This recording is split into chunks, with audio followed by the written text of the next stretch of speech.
Castro, and welcome to Next Generation Startups. In the entrepreneurial world, one of the most common pieces of advice is to follow your passions. But is this advice valid? Our guest doesn't think so. She founded the website PaleoChef.com and serves as a chef consultant and lifestyle coach to athletes and other high-profile personalities. Her mantra is eat clean, play often, crush life. Mary Shenouda joins us today to talk about this topic. So welcome. Thank you. Thank you for having me. So tell me, follow your passions. Yes. Is that good advice? I think that it can be misguided. So when someone asks me about that, I usually tell them I think it's BS, because there's a difference between following your passion and determining whether you're good at that passion or not versus bringing passion to what you're doing. And you don't wake up one day and say, I have a passion.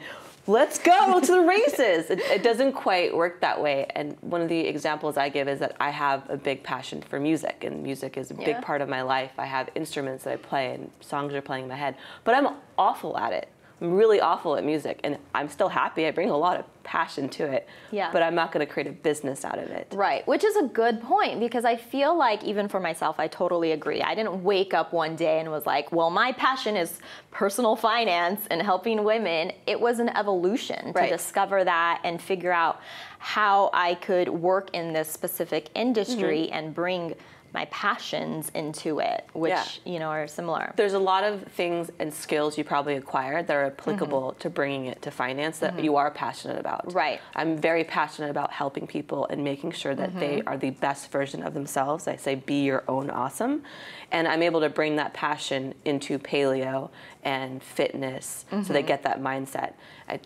Again, you won't find out what your passion is until you start doing things and having action. Yeah, I feel like one of the best pieces of advice for individuals just graduating college and maybe entering the workforce for the first time is just to start somewhere. Just get a job somewhere and figure out from there if you like it or don't like it. If you don't like it, get a job somewhere else. And then you continue that process until you really just, you know, like you said, see, okay, who am I, and like, what do I like and not like, and how do you bring more of yourself into it? I think if you're going to be an entrepreneur, especially coming out of college, embrace scrappiness.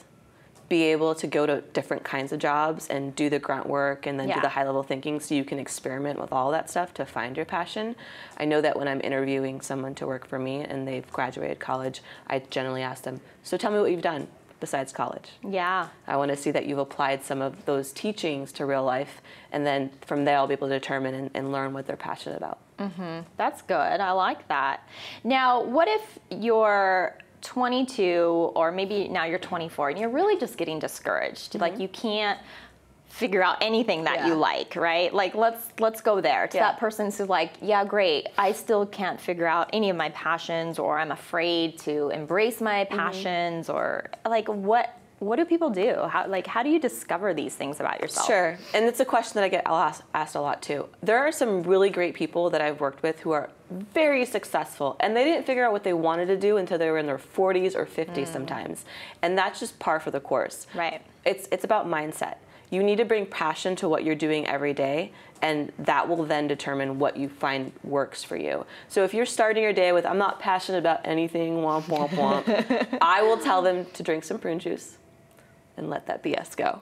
And start bringing passion to their day. I was about to say prune juice? Oh, I get it. You have to bring, I don't care if you get up in the morning and you're walking your dog, bring passion to walking your dog. And then magic begets magic, passion begets passion. And you will then, I promise you, find out what you're passionate about. You just can't come to it with a crappy attitude. Yeah, well, what you said, like attracts like. And I feel like most of us, naturally, if we let our egos go, we'll default to being unhappy, stressed, overwhelmed. So it is a choice to focus on happiness, to focus on bringing passion to whatever we're doing, whether it's working out, walking our dog, having a business meeting, You're a great example for a of that. job. Oh, thank you. Your little dance videos. But I worked on it. Yeah, that's what I tell people. It was a practice. It wasn't like one day I was just like, here I am, people. I'm happy and passionate. No, it was like, okay, how do I make myself better and better each and every day? That's the secret sauce of passion is gratitude. And practicing that. And that will then bring out passion.